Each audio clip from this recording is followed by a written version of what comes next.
because of the tax cut. And so that has also a dampening inflationary effect. Okay, thank you. Maybe just to add the local banking sector. First of all, our forecast of the economy on our own is 7 to 7.5. So you can expect a more bullish position for our part. Again, inflation, I'll confirm also that from the private sector, we're looking at a temporary increase in prices overcome by many good things that the package, the train package will bring. But let me just put the dimension on how the local banking sector is responding so positively to what the government is leading. No? The train package 1 probably is going to raise, is it 80 billion pesos? Is that right? 90 billion pesos. Yesterday, again, if I may go back, Metrobank is raising 60 billion pesos. The number is not, don't get me in trouble with the PSE. It will be around 60 billion, not exactly, but that's one bank raising 60 billion. And 60 billion is going to be lent 10 times. 60 times 10. So we hope to lend around 500 to 600 billion this year. Of where? First, of course, the infrastructure. When you do infrastructure, all the contractors, cement companies, all the suppliers increase their loan requirements. They will have to go to the bank to do that. Second, as they raise the demand for these products, they expand their business. Again, capital spending. And third, we heard about Secretary Diokno mentioned about spending power. They will not only spend more, they will also borrow more. So we're aligned, Secretary Diokno, with what the government is doing, not just by itself, not just Metrobank itself, not just our group, but the whole banking sector is gearing up for a lot of more spending, a lot more economic activity, practically on all sectors. It's very virtuous the way the package will impact us. Thank you. Let me let you in on a little secret here, right? Last night, I've not even asked this is on the way we do projects. Remember, I mentioned the Clark International Airport. It's done on a turnkey basis. Turnkey. We will not spend a single peso. We will pay them after it's done, which is 2 years from now. Okay, that makes a lot of difference. Okay, it will turnkey when you have a project on a turnkey basis. It will speed up the implementation. Okay, and it will, of course, how are they gonna finance? They have to borrow money from us. So last night, and this little secret, the President, Secretary Dominguez, and I, and Secretary Villar was there also, and Secretary of DTI, we agreed that most of our projects will be done on a turnkey basis. And so the only problem there is the delay in the payment. And so we made sure that maybe within 15 days, they will get paid. All right? So no, the banks will lend money to them, and once the project is done, the government will have to pay them within 15 days. All right? Mr. Ito, would you like to add to this conversation? Yeah, thank you. I could not help but mention this. Shortly after Duterte was installed as president, our first meetings with the rating agencies and investors, they said the Philippines has good prospects of growing, but we're looking at two things. Number one, the tax reform and infrastructure. Now they're coming back at us and say you're delivering. That's why they all upgraded their outlook on the Philippines. Secondly, I feel very happy that now I am with the private sector and they are more bullish than many of us in government. It used to be that when I would talk in a forum like this, there's a lot of skepticism that government will deliver. They would say that's all PowerPoint. Now it's delivering on the ground. And here I'm asking them to ask harder questions. I'm telling them, gentlemen, please ask hard questions, ask questions to the public sector, and they're all on board. They're all very bullish. So spinning off that, Mr. Ito, would you want to say again? About financing all those flagship or big ticket projects, last year, here there was a discussion whether it's ODA versus PPP. But for me, and then for everyone, it's not ODA versus PPP. It's ODA and PPP. We need the support financially, not only public, like ODA or government budget, also private money. So while we're on that conversation, could we touch base on the foreign investment conversation that everybody would like to have about the ownership chunk of it and its role in this whole project planning piece? Would you like to take a shot? I guess the question goes to NEDA because I think we're waiting for your 11th foreign investment negative list, which should have been out last year. Yeah, internally we have actually submitted our recommendations to the president for the 11th foreign investment negative list to be shorter. No? And we would like to see opening up, although some would require legislation. For instance, the 60/40 has always been an issue, but that would need constitutional changes. But many of those that will require ease of administrative procedures will be coming in. The entry of foreign contractors, while they are allowed, they go through a process of vetting. They may be allowed special license one time, but the feedback we're getting from foreign contractors, it is very difficult to talk about business in a medium term if they have to apply a special license for each and every project. So this is changing. Of course, we'll get a lot of questions from the private construction industry here, but that's very normal. We just have to gear up for the entry of these investors and contractors and suppliers in order to match the requirements of a very ambitious build. So to further question you a little bit more on that, because we were having a conversation, there are some obvious regions that are interested, but as of today, with all of it looking so much more bullish, are there new players that have become new countries that are more active, more countries willing to participate in this conversation? In the little exposure I have when they come to see us at NEDA, you see the surge of Chinese investments because there's a lot of capital to be invested here.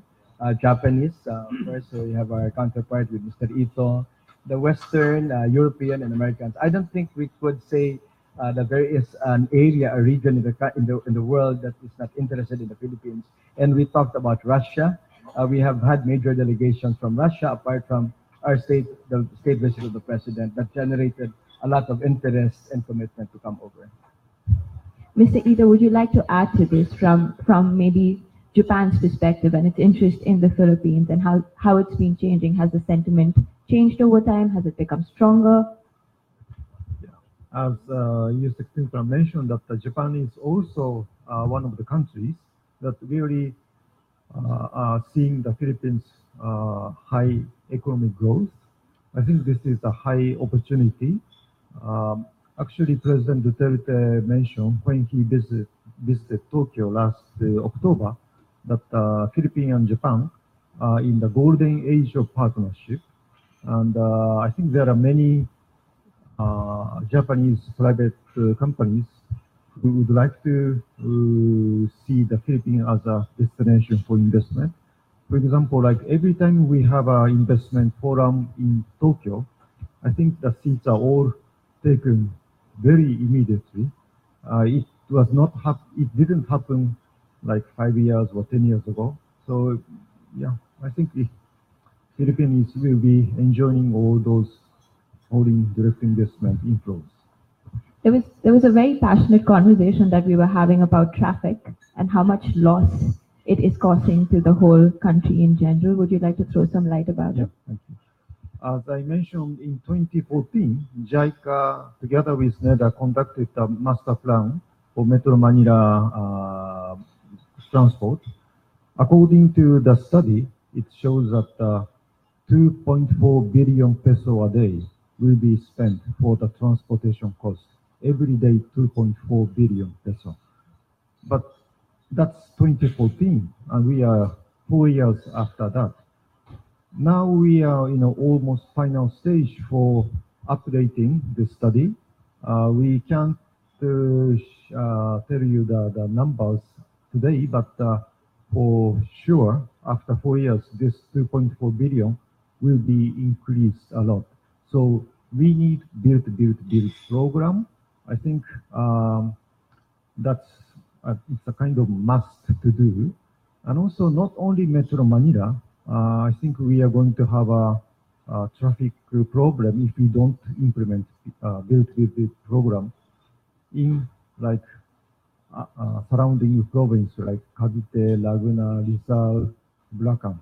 So I think we need to do really fast to do this. Thank you. Do you want to add to it, sir? Oh, okay. Sorry. Yeah, I'd like to supplement that. In the early meetings of the economic managers, there was a deliberate statement to veer away from a Manila-centric development. And the marching order of the president was, let's move to the other regions, decongest Manila. But at the same time, the reality is, if you talk of agglomeration economies, you really need to keep Manila continue to grow, not at the expense of other regions. That's why we're investing a lot in Davao, in Metro Davao, Metro Cagayan, Metro Cebu, Metro Iloilo, and the other secondary cities to gear up for better productivity by giving them the wherewithals for industries, services to grow. And that's really key in the way the flagship projects particularly has been designed. Sure. One more additional point. As we know that the population density in Manila is one of the highest in the world. It's almost 200 people, 200,000 people in a hectare. For Tokyo, 140. So it's very high population density, and also the Manila is surrounded by western side, the Manila Bay, eastern side, Laguna Bay. So what we have to do is extend, stretch north-south direction. Some of the projects that Yusek Tungpalan mentioned earlier is that like Metro Manila subway project or north-south commuter railway project that will develop the backbone of north-south direction expansion. So as Yusek Tungpalan mentioned that we should expand all those development, not centered in the Metro Manila, but suburb, north and south direction. Thank you. Thank you, sir. Ms. Moran, I actually want to turn to you and have this conversation about the same topic from the perspective of the market. How do you think all of this is influencing the market? What are you preparing for? Where do you see roadblocks ahead, or what do you see positively?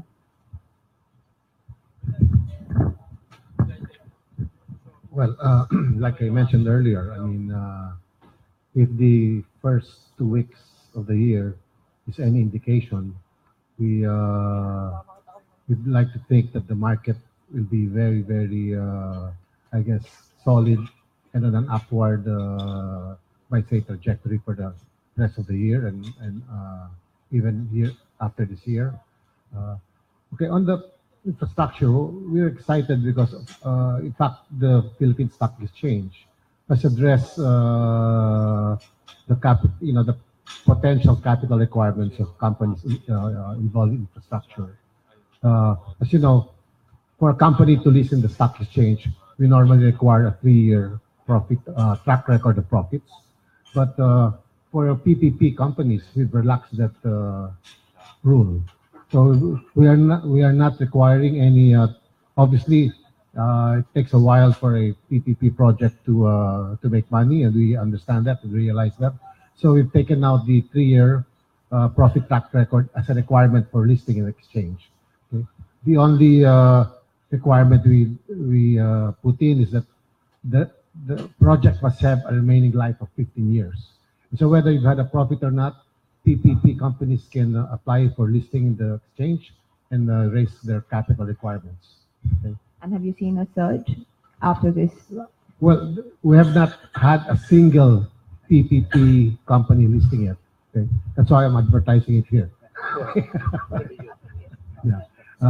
Maybe the banks have been very aggressive in their loan portfolio. They're crowding out the capital raising. Everybody's borrowing from them. I was going to say, between you two guys in the capital markets, who would be the cheaper source of funding up here? I guess it depends on the... a very diplomatic answer. It really depends on the, I guess, yeah. Maybe just to say that the capital markets are natural funders of long-term projects. Number one. Number two, if we are to mobilize savings, they will not be through banks but more capital markets, no? And number three, point number three, we will now see the banks begin to fill up their bank portfolios, no? You will know that our loan to deposit ratio in the past has been very low, between 40 to 50%. We're now at around the 75% level, no? Which means there'll be tighter and tighter requirements of loans. So we would advise everyone to go capital markets, bond issues, and of course, IPOs, no? In fact, one of the things that we can also do, Mr. Monzon, is also on some of the listed companies like Ayala and even San Miguel. There are companies there that can already be hived off and become infrastructure companies in the market. We're also seeing construction companies being maybe possibly listed, also to enable them to get these big projects that the government is offering.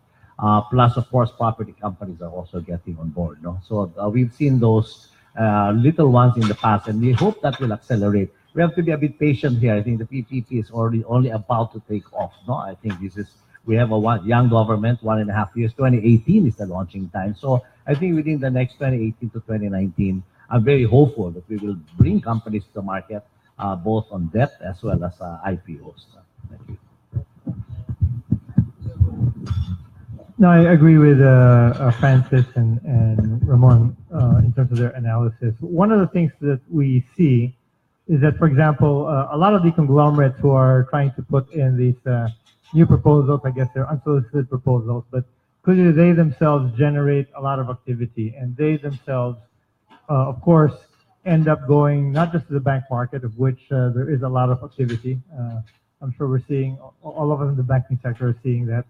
We're also seeing that we're beginning to tap not just the equity markets, but also to a larger extent the debt capital markets. So a lot of these bond issues, and when banks themselves come to the capital market through what we call LT NCD funding to basically on lend, it's another method for the financial sector to try and raise their own funding to basically pass on to their clientele. Now, we see, in fact, that the major conglomerates are in a flurry of activity. That's probably an understatement. And when you talk to the bankers, and I'm sure those guys around the room, there are probably more projects that can be attended to properly at this given time. So it's a great opportunity to the financial sector. What that means, of course, is that we have to be very thoughtful about how we go about funding and maybe giving advice to specific project sponsors and those other projects. Do they go first to try and maximize ODA funding if they have a link to the government? That's probably the correct answer. But that also has its own limitations. So the bank debt market is a huge source, will continue to be so. I know that there's concern perhaps from the Banco Central that concentration risk might be reached, given the fact that we are lending out perhaps more now than previously. But that's where the balance of the capital market comes in. And I think it's fair to say that we do not see any slowdown in terms of interest, whether it's locally listed debts or equity issues, or perhaps even globally registered issues. And private placements, by the way, are also a huge amount of a funding source for us. Private placements, meaning that these are just a few names, usually to institutional investors globally. And we're seeing, again, the interest level in the Philippines. I should add to the original discussion point that because we're the country that is growing the fastest, perhaps in ASEAN, right? And that is a big change from 10 years ago. So immediately, anyone who's doing a filter, if you're running a fund, for example, you take a look at these basic filters and say, Philippines has now got to be in my mix. And so that goes on. A lot of these funds are now trying to then filter down from the macro to the sector, whether it's power, whether it's transport, whether it's real estate. And then after these filters, we'll probably go down and say, okay, now I'll go into the specific projects that are on offer. And so the Philippines is generating so much interest because of all of these factors. Thank you. Because we've touched base on real estate, shall we have that conversation now?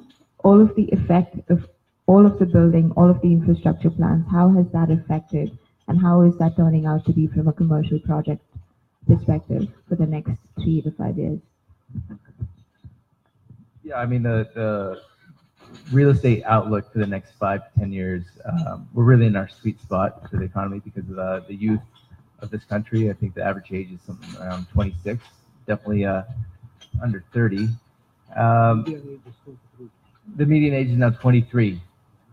So I think we've gotten younger over the last couple of years. It's amazing. But yeah, so the long-term prospects for this country is very bright. The tax reform will probably put a lot more money into the retail because we're a consumption-driven economy. We'll see a lot more money probably flowing into residential projects because they'll have a bit more spending capacity.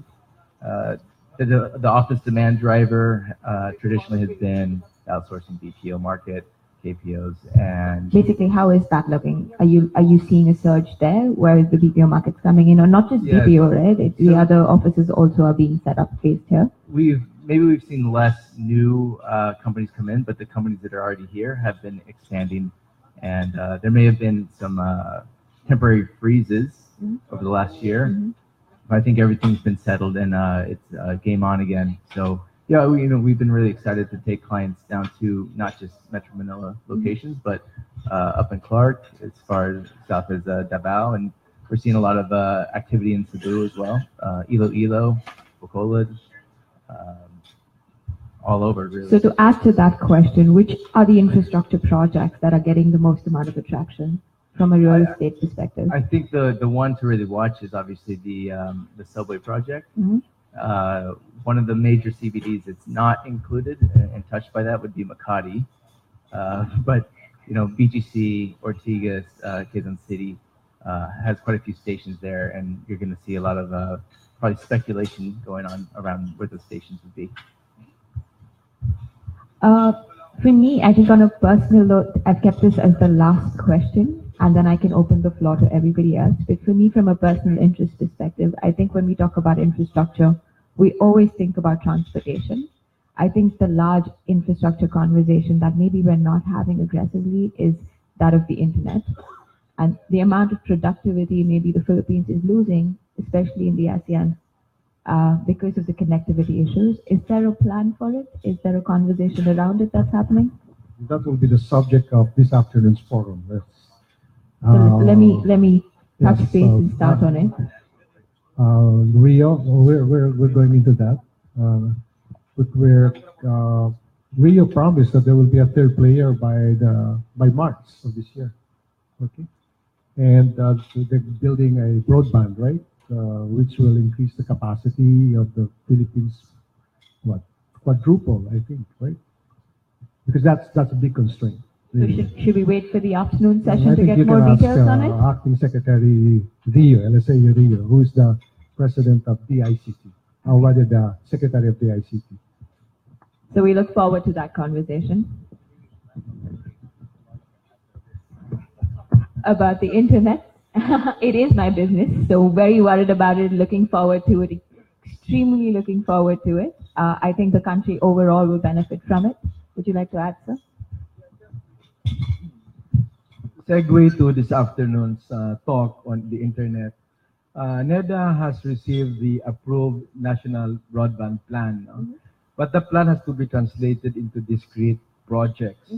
And we're helping and working together with DICT, getting ADB, PA money, and some of the bilaterals to help them prepare the projects that will eventually get government approval. But the telco is private sector, so it just needs NPC, DICT's blend. But when you look at the last 2 miles, when government will have to invest something, the DICT is preparing that program, and I think George here can attest to that. So approximately by when do you think we can hear more details about it? Is it this I don't afternoon want or to was it steal still? the thunder from Okay. Secretary Rio, but let him share with you. Okay. But we have already the outcomes, the targets in the plan, that access to all LGUs by 2022, and this has to be translated into discrete investment. Okay. Mr. Ito, I'd like you to add a little bit to it if you do have a few extra input points. So there is road transportation traffic. We have touch base on the internet and infrastructure around it.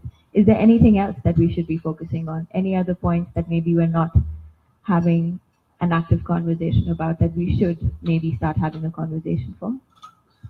For infrastructure, of course, transport is very important, and also, of course, telecom. But another thing that we important sector is energy.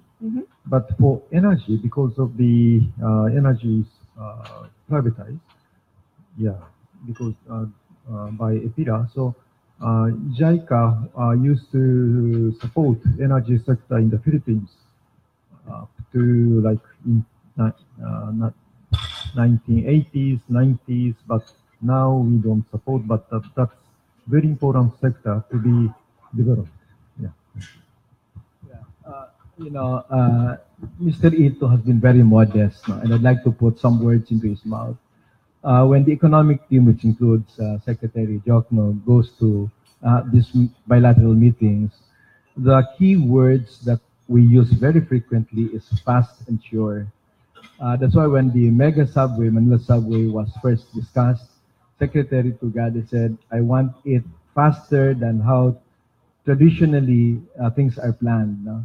And I guess when their designers talk about timelines, they look at the historical record. But we convinced them that this time you cannot use the past to plan for the near future. So they're responding to a fast and sure way of implementing this. That's very good to know. So I think I just want to know if we have, how much more time do we have? Okay, maybe we could open up the floor to a couple of questions if you all don't. Yes, Architect Fox.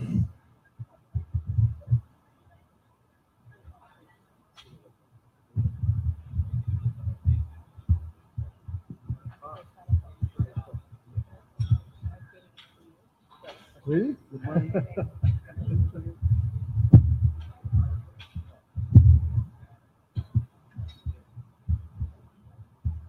Thank you very much. Great panel. I've worked with Secretary Diokno before under President Erap. Zero corruption, Clark and Pasig River. And my article today at Manila Times is positive outlook for the Philippines. The past 6 years, I was fighting corruption. Then recently, we won without corruption, Metro Davao, Urban Master Plan. We won without corruption, Siargao. We won without corruption, Clark. We won without corruption, Zamboanga, Batangas City, and Pampanga. So it's a big change from the past.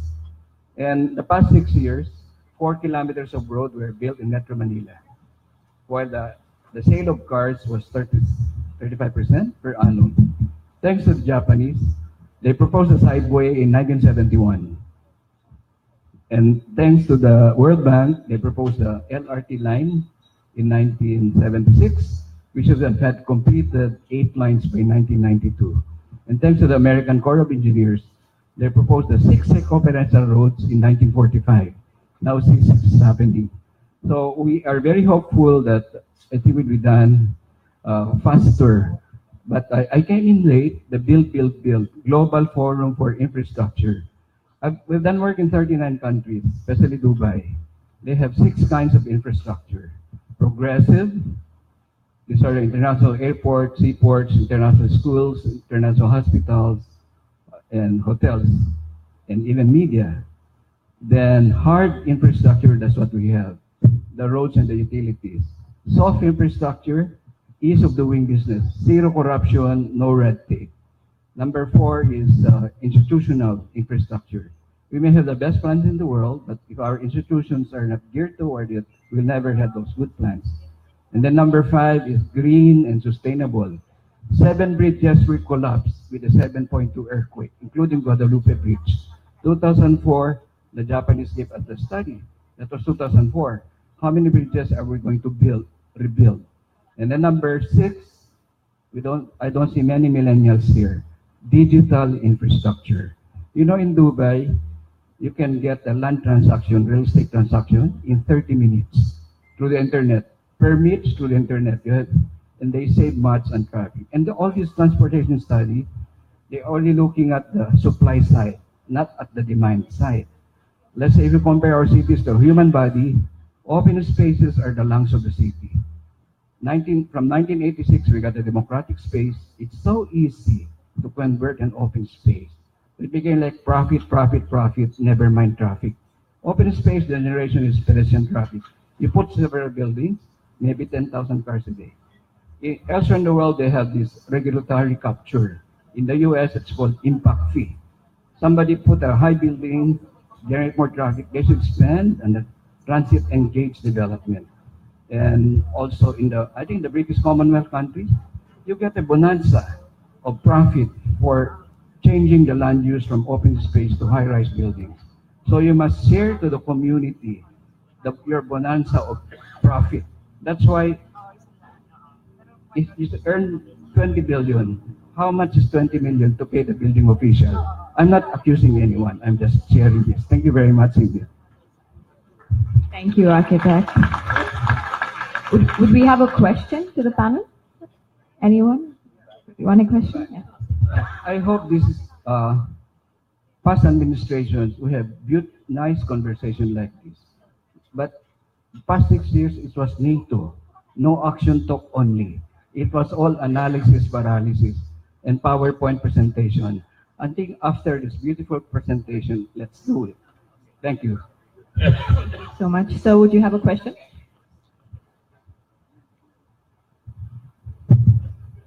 To the government panel, I'd like to know the water infrastructure of the government.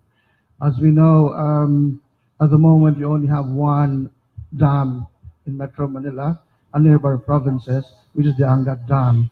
And because of climate change, some of the waters are now having issues. So what is our infrastructure plan in this build program? And second question is, when the full-blown building or construction becomes a reality, is there coordination amongst different government agencies to at least manage the traffic, especially those streets that are made into parking slots? So I think this has to be taken a look at as well. So thank you. Thank you. Well, there are not just plans for water supply. In fact, we had approved, and although I'm not at liberty to tell you where exactly the bidding process is, Kaliwa Dam will deliver 600 million liters per day to Metro Manila, therefore veering away from the 97% dependence on Angat. Following closely after the Kaliwa Dam is the bigger Laiban Dam, and Administrator Velasco and I had a talk a week ago, and we said we will support the preparation of the study so that it goes very smoothly and quickly in the ICC. So we're gearing up for the required water supply for Metro Manila. But beyond Metro Manila, we are now conducting the master plan for water supply and sanitation for the rest of the country. And I am told by my infrastructure director that this will be available by August this year, so that we will address water scarcity problem as well as pollution in a very institutional and systematic manner. So rest assured, water is high in the agenda. There was also a question about parking, the parking spaces one. Would somebody like to take that question? Parking. I know people will hate me for saying this publicly. You know, in modern or advanced capitals in the world, they have reduced the parking space. One of the biggest, most modern complex in London actually has only 50 parking slots. Compared to ABB here, I think they have about 500 parking slots. So you have to make bringing your car expensive, but at the same time make mass transport available. Cars are so affordable. Last year, the car industry reported an 18% growth. And that is without the additional road space. So the trick is owning a car should be what it should cost. So taking up that road moves space. back into the public sector, right? For reforms to be regulation and you know, you have to share the burden of congestion. Density, by the way, is not a problem. In fact, it could be a good thing for a city to be dense. What you don't like is congestion, because Hong Kong is more dense than us, but they have very efficient transport system that can move people and goods very efficiently. And we're also introducing non-pedestrian traffic. We need the areas more friendly for walking, and you can see that in many of the developments taking place now. Yeah, a lot of them are talking about walkable spaces and walkability. And the mark of a smart city, incidentally, is the degree by which you have open spaces rather than buildings occupying them. Architect Palafox, do you agree? Okay, this is the last bit and we will wrap up the panel. We should look at the access capacity of the metropolis.